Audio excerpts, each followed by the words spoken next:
Chicken டேஸ்ட்டை விட எனக்கு பயங்கரமாக ரொம்ப பிடிச்சது இந்த சங்கரா மீன் டேஸ்ட். பொரிக்க அவ்வளோ டேஸ்ட்டாக இருந்தது. சாப்பிட்டோம்னா சான்ஸே இல்லைங்க, அந்த அளவுக்கு டேஸ்ட்டு. செம்ம.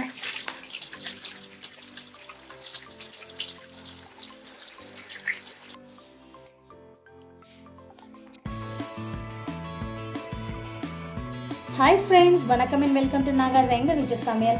ஃப்ரெண்ட்ஸ், தீபாவளி எல்லாருமே ரொம்ப சூப்பராக கொண்டாடி இருப்பீங்கன்னு நம்புகிறேன். தீபாவளின்னு சொன்னோன்னே நமக்கு ஞாபகத்தை வர்றது விதவிதமான பலகாரங்கள், அதாவது காரம், இனிப்பு வகைகள். அதுக்கப்புறமா குழந்தைங்களுக்கு மெயினாக சந்தோஷப்படக்கூடிய விஷயம்னு பார்த்தோன்னா பட்டாசு எவ்வளோடா வெடிக்கலாம் அப்படின்ற காலையிலேருந்து முதல் நாள்லேருந்தே எல்லாருமே ரொம்ப ஜாலியாக இருப்பாங்க குழந்தைங்க. ஆனால் வீட்டில் இருக்கக்கூடிய ஜென்ஸு, அதுக்கப்புறம் பெரியவங்க எல்லாருமே ஆஹா தீபாவளி வருதே, நம்ம வீட்டில் இன்றைக்கி மட்டன் பிரியாணி செய்யணும், சிக்கன் பிரியாணி செய்யணும், என்ன டிஷ் பண்ணுவாங்க. காலையில் எந்திரிச்சு குளிச்சோன்னே இட்லிக்கு அப்படியே மட்டன் குழம்பு வச்சு சாப்பிட்டா எப்படிடா இருக்கும் அப்படின்னு நினச்சிட்ருப்பாங்க. ஸோ அந்த வகையில் எங்கள் வீட்டில் எந்தெந்த டிஷ்ஷஸ் எல்லாம் பண்ணோம், அது எப்படி பண்ணோம் அப்படின்னு சொல்லி தான் நான் இன்றைக்கி நம்ம வீடியோவில் காட்ட போகிறேன். வாங்க நம்ம வீடியோக்குள்ளே போகலாம் ஃப்ரெண்ட்ஸ்.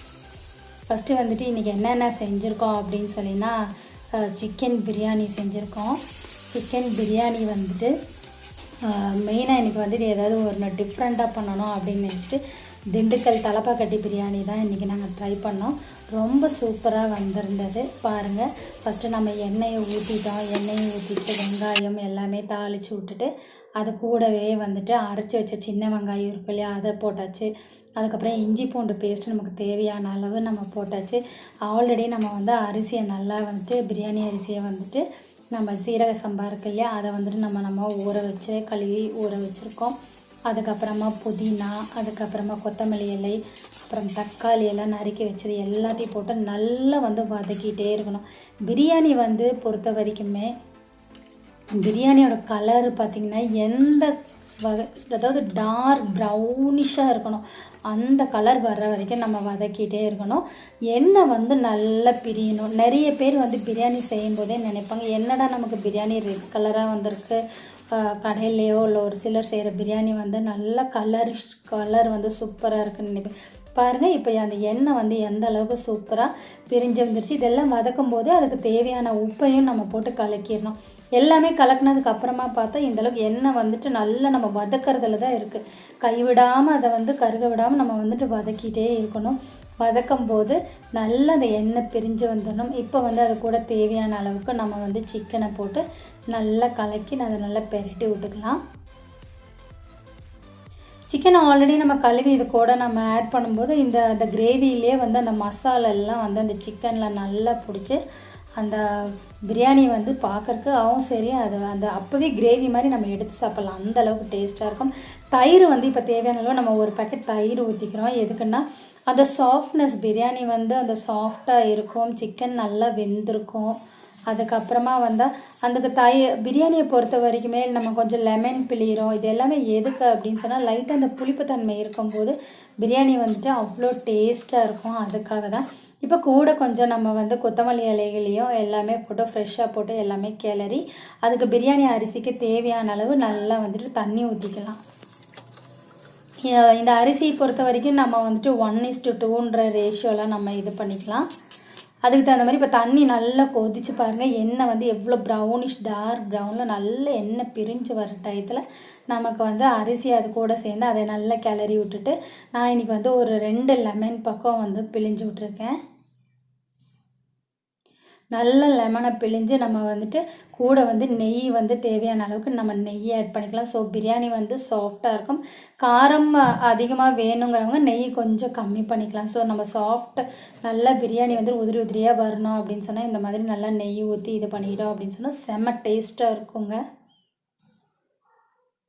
பாருங்கள், ஓரளவுக்கு அரிசி நல்லா வெந்து வந்தாச்சு. அதுக்கப்புறம் நம்ம தட்டு போட்டு க்ளோஸ் பண்ணி வச்சிடலாம்.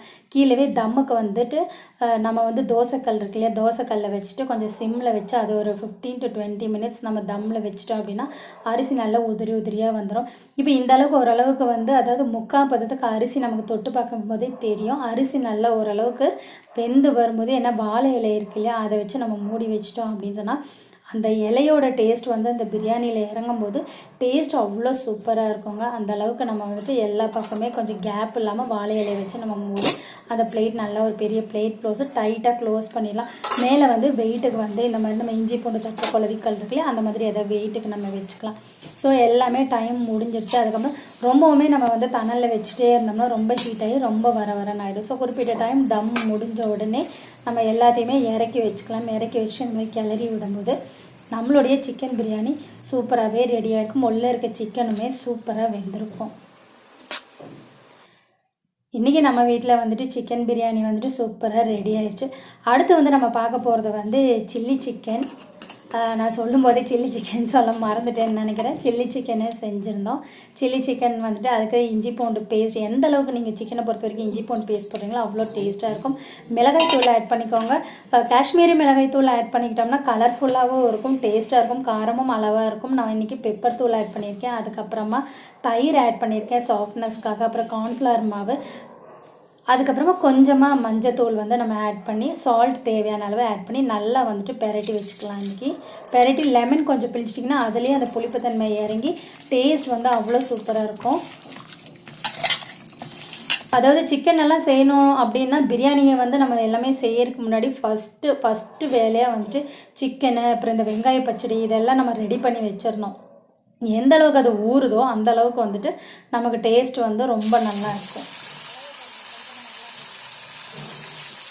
பாருங்கள், இப்போ வந்து ஒரு 3 hours பக்கம் ஊறிடுச்சு, நல்லா வந்து சாஃப்ட் ஆகிடுச்சு. இப்போ நம்ம வந்து ஒரு பேனில் வந்து எண்ணெய் நல்லா காஞ்ச உடனே சிக்கன் எல்லாம் போட்டு நல்லா ஃப்ரை பண்ணி ரொம்ப மொறுமொறுன்னு எடுக்கக்கூடாது. ஏன்னா ரொம்ப மொறுமொறுன்னு எடுத்தால் நமக்கு சாப்பிட்றதுக்கு அந்த டேஸ்ட்டே இருக்காது, ரொம்ப கிறிஸ்பியாக இருக்கும். ஓரளவுக்கு சிக்கனை பொறுத்த வரைக்கும் ஓரளவுக்கு சாஃப்டாக இருக்கும் போதே எடுத்துட்டோம் அப்படின்னு சொன்னால் ரொம்பவுமே டேஸ்ட்டாக இருக்கும். நான் வந்துட்டு இன்றைக்கி அதிகமாக கலர் சேர்க்கலாம், நார்மலாக தான் கலர் சேர்த்துருக்கேன். ரொம்ப கலர் சேர்க்கக்கூடாது, கலர் பவுடர்ஸ் எல்லாம் நம்ம ஆட் பண்ணக்கூடாது அப்படிங்கிறனால நான் வெறும் மிளகாய் தூள் மட்டும்தான் ஆட் பண்ணியிருக்கேன். இது மிளகாய் தூளில் இருக்கிற கலர் மட்டும்தான் இது. அப்புறம் எனக்கு வந்துட்டு எப்பயுமே சாப்பிடும்போது என்ன பண்ணுவேன்னா கூட வந்து கார்னிஷிங்க்கு எப்பயுமே வெங்காயம், பெரிய வெங்காயத்தை அது கூட வச்சு அதுக்கப்புறமா லெமன் பிழிஞ்சு சாப்பிட்டா ரொம்ப டேஸ்ட்ஃபுல்லாக இருக்கும். ஸோ எப்பயுமே நான் அந்த மாதிரி தான் சிக்கன் 65 நான் அந்த மாதிரி தான் சாப்பிடுவேன். அடுத்து நம்ம செய்யக்கூடியது என்ன அப்படின்னு சொல்லி பார்த்தோம்னா, இன்றைக்கி வந்துட்டு சங்கரா மீன் வாங்கிட்டு ஒரு 1.5 கிலோ பக்கமும் சங்கரா மீன் எடுத்து அதை நல்லா பெரட்டி, அதாவது மிளகாத்தூள், உப்பு, வேறு எதுவுமே நான் ஆட் பண்ண மாட்டேங்க. மிளகாத்தூள், உப்பு, கொஞ்சோண்டு பெப்பர் தூள் ஆட் பண்ணுவேன். இஞ்சி பூண்டு பேஸ்ட் இதெல்லாம் போட்டு நம்ம இது பண்ணி அதுவும் இதே மாதிரி ஒரு 3 hours 4 hours நல்லா ஊற வச்சுட்டு ஒரு தோசை தவாவில் கொஞ்சம் எண்ணெய் ஊற்றி இந்த மாதிரி நல்லா சிம்லேயே வச்சு நம்ம குக் பண்ணணும். எந்த அளவுக்கு சங்கரா மீன் வந்து கொஞ்சம் பழைய மீனாக இருந்துச்சு அப்படின்னு சொன்னால் சீக்கிரமாகவே உடஞ்சிரும். ஸோ நம்ம என்ன பண்ணணும் அப்படின்னு சொன்னால் நம்ம வந்துட்டு அது சிம்லேயே வச்சு ஒரு சைட் குக் பண்ணணும், திருப்பி போடணும். ஒரு கரண்டி இல்லைன்னா 2 கரண்டி வச்சு திருப்பி போடுங்க. அப்போ தான் வந்துட்டு அந்த மீன் வந்து உடஞ்சி போகாமல் இருக்கும். அந்த அளவுக்கு வந்துட்டு நான் வந்துட்டு இன்றைக்கி அவ்வளோ ஃபிஷ்ஷஸ் வந்து நல்லா ஃப்ரை பண்ணி இந்த மாதிரி ரொம்ப மொறுமொறுன்னு எடுக்கக்கூடாது. நம்ம சாஃப்டான டெக்ஸ்டரில் இருந்தால் தான் வந்து நம்ம எடுத்து சாப்பிட்றதுக்கு ஈஸியாக இருக்கும். அடுத்தது நம்மளோட வெங்காய பச்சடியும் அதே மாதிரி தான். நான் வந்துட்டு இன்றைக்கி தயிர் ஊற்றி, உப்பு, வெங்காயம், அது கூட கொஞ்சம் கேரட், கொத்தமல்லி இலை எல்லாத்தையுமே போட்டு நல்லா வந்துட்டு நம்ம ஊற வச்சுருக்கோம்.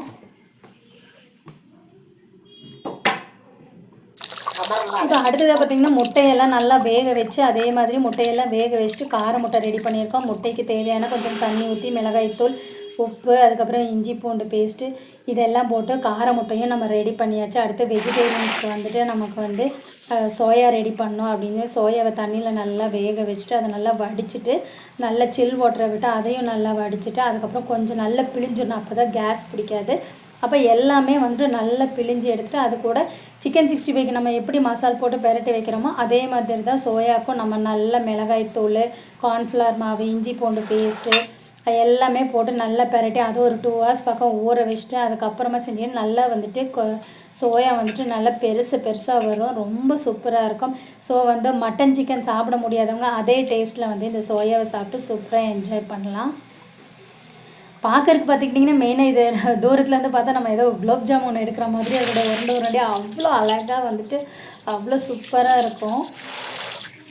அடுத்தது பார்த்திங்கன்னா நம்ம வந்துட்டு காளான் பிரியாணி இந்த ஐட்டம்ஸ் எல்லாம் ஃபஸ்ட்டு செஞ்சு ரெடி பண்ணி வச்சுட்டு நான்வெஜ் எல்லாம் செய்ய இடையில வேறு ஐட்டம்ஸ் பண்ணணும் இல்லையா. ஸோ காளான் பிரியாணியுமே அதே மாதிரி நம்ம மசாலாலாம் ரெடி பண்ணிவிட்டு சைடில் காளானும் ரெடி பண்ணி வச்சுட்டு அதில் இருக்க கிரேவியை அதுக்கும் கொஞ்சம் நம்ம வந்து யூஸ் பண்ணி இன்றைக்கி வந்துட்டு மஷ்ரூம் பிரியாணி ரெடி பண்ணியாச்சு. சைடில் வந்து இன்றைக்கி மத்தி மீன் குழம்பு செம்மையாக ரெடி ஆகிட்டுருக்கு. ஸோ நம்மளோட மத்தி மீன் இன்றைக்கி சூப்பராக ரெடி ஆயிடுச்சு. இன்றைக்கி நம்ம மத்தி மீன் செய்யறதுக்கு வந்துட்டு மத்தி மீன் குழம்பு வைக்கிறதுக்கு என்னென்ன வேணும் அப்படின்னு சொல்லி பார்த்துக்கலாம். ஒரு ஜாரில் வந்துட்டு சின்ன வெங்காயம், தக்காளி, அதுக்கப்புறம் ஜீரகம், தேங்காய் இதெல்லாம் வச்சு நல்லா வந்து நம்ம வந்து அரைச்சிக்கணும். நல்லா கொஞ்சம் ஓரளவுக்கு ரொம்ப நைஸாக உள்ள லைட்டாக தருன்னு இருக்கிற மாதிரி அரைச்சிக்கிட்டோம் அப்படின்னு சொன்னால் ரொம்பவுமே டேஸ்ட்டாக இருக்கும். அப்புறம் வந்துட்டு இன்றைக்கி வந்து நான் மண் சட்டியில் தான் மீன் குழம்பு வைக்க போகிறேன் அப்படிங்கிறனால வந்துட்டு கூட வந்து நம்ம மஞ்சத்தூளையும் சேர்த்து ஆட் பண்ணிக்கலாம். தேவையானவங்க வந்து டைரெக்டாக மீன் குழம்பு செய்யும் போது ஆட் பண்ணிக்கலாம். அரைக்கும் போது ஒரு டேஸ்ட் வரும். அதே மாதிரி மீன் குழம்புல நம்ம அதில் தனியாக பொடி போட்டு வச்சாலும் ஒரு டேஸ்ட் வரும். ஃபஸ்ட்டு வந்துட்டு இன்றைக்கி நல்லெண்ணெய் தேவையான அளவுக்கு நல்லெண்ணெய் வந்துட்டு நிறைய ஆட் பண்ணிக்கோங்க. மீன் குழம்புன்னு சொன்னாலே நல்லெண்ணெய் தான். நல்லெண்ணெய் எந்த அளவுக்கு ஊற்றுறீங்களோ நல்லா டேஸ்ட்டாக இருக்கும். எண்ணெய் நல்லா காஞ்ச உடனே நீங்கள் வந்துட்டு வெந்தயத்தை போட்டுக்கோங்க. வெந்தயம் நல்லா பொரிஞ்சு வந்ததுமே நம்ம வந்து எடுத்து வச்சுருக்கிற பச்சை மிளகாய், அதாவது பச்சை மிளகாயை வந்து ஒரு 6 பச்சை மிளகாயை நம்ம வந்து கடுகு ஆட் பண்ணிக்கிறோம். கடுகு ஆட் பண்ணிட்டு பச்சை மிளகாயை ஒரு பச்சை மிளகாய் எடுத்துகிட்டு 4ஆக கீறிக்கோங்க. 4ஆக கீறினதையும் அது கூட நம்ம ஆட் பண்ணி அந்த காரம் வந்து எண்ணெயில் இறங்குற அளவுக்கு நம்ம நல்லா வந்துட்டு ஃப்ரை பண்ணிடணும். கூடவே நம்ம கருவேப்பிலை இலைகளையும் போட்டு நல்லா வந்துட்டு அதுலேயே வந்துட்டு எண்ணெயிலேயே நம்ம நல்லா எண்ணெயிலே அந்த காரம் எல்லாம் இறங்குற அளவுக்கு நல்லா வதக்கிக்கலாம். இப்போ வந்துட்டு நம்ம வெங்காயம், தக்காளி, ஜீரகம், தேங்காய் எல்லாம் போட்டு அந்த மசாலா அரைச்சி வச்சுருக்கலாம். இந்த அளவுக்கு நம்ம வந்துட்டு மஞ்சத்தூள் நம்ம போட்டிருக்கோம். அந்த மசாலா நமக்கு ரெடியாக இருக்குது. இப்போ இந்த வந்துட்டு வதங்கினதெல்லாம் ரெடி ஆயிடுச்சு. இப்போ நம்ம அரைச்சி வச்சது எல்லாத்தையுமே மிக்ஸி ஜாரில் இருக்கிறதெல்லாம் அதுக்குள்ளே அப்படியே நம்ம ஊற்றிக்கலாம். இப்போ நம்ம அதை நல்லா கலந்துட்டு புளி வந்து ஆல்ரெடி வந்துட்டு ஒரு 2 லெமன் சைஸ்க்கு வந்துட்டு நம்ம புளி வந்துட்டு ஊற வச்சுருக்கோம். அந்த ஊற வச்ச புளி எசன்ஸையும் நம்ம அதை கூட ஆட் பண்ணிக்கலாம். குழம்புக்கு தேவையான மசால் பொடி, அதாவது கூட வந்துட்டு அந்த மசாலா எல்லாமே ஊற்றிட்டு மிச்சம் இருக்கும் இல்லையா, அந்த ஜாரில் இருக்கிற தண்ணி எல்லாத்தையும் கலந்து ஊற்றிக்கலாம். அதுக்கு தேவையான மசால் பொடி, அதாவது நம்ம ஃப்ரெஷ்ஷாக ஆட் பண்ணுறவங்க இந்த மாதிரி மல்லித்தூள், மிளகாய்த்தூள் இது எல்லாமே தனித்தனியாக ஆட் பண்ணுவாங்க. நான் இது எல்லாமே சேர்த்து பொடியாக வந்துட்டு மொத்தமாக அரைச்சி வச்சுருக்கனால அந்த பொடியை நான் யூஸ் பண்ணிக்கிறேன். இன்னும் காரம் தேவைங்கிறவங்க வந்துட்டு நாங்கள் கொஞ்சம் காரம் அதிகமாக சாப்பிடுவோன்றனால கொஞ்சம் மிளகாய்த்தூளும் வந்துட்டு ஆட் பண்ணிக்கிறோம். ஸோ வந்துட்டு டேஸ்ட் நல்லாயிருக்கும். முடிஞ்ச அளவுக்கு வந்துட்டு கல்லுப்பு யூஸ் பண்ணிங்க அப்படின்னா குழம்போட டேஸ்ட் வந்து அவ்வளோ அருமையாக இருக்கும். இப்போ இது எல்லாமே முடிஞ்சது. மீன் குழம்பு மாதிரி ஈஸியான ரெசிபி வேறு எதுவுமே கிடையாது. குழம்பு வைக்கிறது வந்துட்டு அவ்வளோ ஈஸிங்க. இப்போ வந்து எல்லாமே ஊற்றி வச்சுட்டு அந்த புளியோட அளவு, மசாலோட அளவு, அதாவது மீன் குழம்பு வைக்கும்போது எப்பயுமே தேங்காவை வந்து அதிகமாக நம்ம வைக்கக்கூடாது. வெங்காயம், சின்ன வெங்காயம் மெயினாக வந்துட்டு எந்த அளவுக்கு நம்ம வைக்கிறோமோ குழம்பு டேஸ்ட் அதிகமாக இருக்கும். அதே மாதிரி மீன் வந்து அதுக்குள்ளே அதிகமாக போட்டோம் அப்படின்னு சொன்னால் டேஸ்ட் நல்லாயிருக்கும். குழம்பு வந்துட்டு ஒரு 10 to 15 மினிட்ஸ் நல்லா கொதிக்க விடுங்க. மீன் வந்து குழம்பு வந்து நல்லா கொதிக்கட்டும். நல்லா கொதிச்சிடணும். கொதித்ததுக்கு அப்புறமா வந்துட்டு தான் நம்ம மீன் துண்டுகளை வந்துட்டு க்ளீன் பண்ணி வச்சுருக்கோம் இல்லையா, அந்த மீன் துண்டுகளை அது கூட ஆட் பண்ணணும். நல்லா கொதித்து வரும்போது மெயின் டிப்ஸ் என்ன அப்படின்னு சொன்னால், கொதித்து வரும்போது சும்மா போட்டு நம்ம கரண்டியை வந்து கலக்கி பார்த்துட்டே இருக்கக்கூடாது. கொதிச்சிருச்சு பாருங்கள் மீன். நல்லா கொதித்ததுக்கப்புறமா இப்படி வந்துட்டு எல்லா மீன் துண்டுகளையும் அது கூட நம்ம ஆட் பண்ணிக்கலாம். மத்தி மீன் குழம்பு டேஸ்ட்டே வந்துட்டு அவ்வளோ ருசியாக இருக்குங்க. பாருங்கள், குழம்பு போட்டு நம்ம வந்து தட்டு போட்டு மூடி வச்சாச்சு. இப்போ ஒரு 10-15 மினிட்ஸ் வந்துட்டு அப்படியே சிம்லேயே வச்சுட்டோம். நல்லா எண்ணெய் பிரிஞ்சிட்டு வர்றதை உங்களால் பார்க்க முடியுது. ஸோ எண்ணெய் நல்லா பிரிஞ்சிட்டு வந்துடும். எந்த அளவுக்கு எண்ணெய் நல்லா பிரிஞ்சிட்டு பாருங்கள், அந்த ரெட் கலரில் பிரிஞ்சிட்டு வருது, அந்த அளவுக்கு வந்துட்டு மீன் குழம்பு அவ்வளோ டேஸ்ட்டாக இருக்கும். மீன் குழம்பை பொறுத்த வரைக்கும் பார்த்திங்கன்னா பாருங்கள், எந்த அளவுக்கு மீன் குழம்பு இருக்குன்னு, எந்த அளவுக்கு நீங்கள் வச்சு சேர்ப்பினீங்களோ அந்த அளவுக்கு டேஸ்ட். இப்போ நீங்கள் மத்தியானம் வைக்கிறீங்கன்னா நைட்டு இல்லைன்னா அடுத்த நாள் காலையில், அடுத்த நாள் மத்தியானம் வச்சு சாப்பிட்ற அளவுக்கு அந்த அளவுக்கு டேஸ்ட்டாக இருக்கும். ஃப்ரெண்ட்ஸ், எங்களுடைய தீபாவளி செலிப்ரேஷன் ப்ளஸ் நிறைய ரெசிபிஸ் எல்லாமே பார்த்து என்கரேஜ் பண்ணியிருக்கீங்கன்னு நினைக்கிறேன். தேங்க்ஸ் ஃபார் வாட்சிங். இந்த வீடியோ பிடிச்சிருந்தால் லைக் பண்ணுங்கள், ஷேர் பண்ணுங்கள், பக்கத்தில் பெல் பட்டனை ப்ரெஸ் பண்ணி சப்ஸ்கிரைப் பண்ணுங்கள்.